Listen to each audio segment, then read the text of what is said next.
Hey folks, Coach Witt here, and I just want to tell you a little bit about a new class that we're going to see on Saturdays at 9 a.m. in the gym. So I'm calling it Resilience and Range. For those of you who were taking Yoga for Athletes with me for a while, this is kind of just a reboot of that class with a slightly different focus. So we're going to focus on our flexibility and our mobility, but really trying to close the gap between those two things. So what I mean by that is that our flexibility is our passive range of motion, right? So that's just the ability that if someone were to go to like push my knee into my chest, that's the passive range that joint has.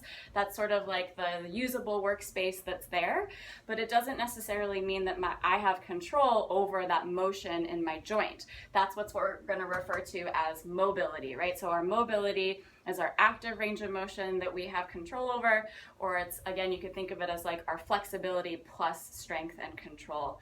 And so when we're inside the gym, or even just when we're out in our lives, right, the closer that those two things are, like the better our mobility on top of our passive flexibility, that's going to make us more resilient to injury. It's going to provide a buffer to injury, right? We can never prevent injuries, but we can sort of provide ourselves with that little bit of buffer.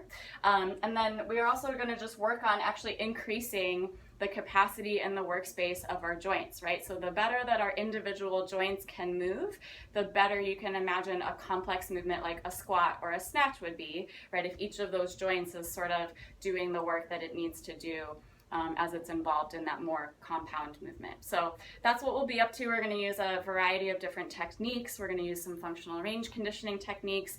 We will incorporate a little bit of yoga posture and some passive stretching to target that flexibility as well.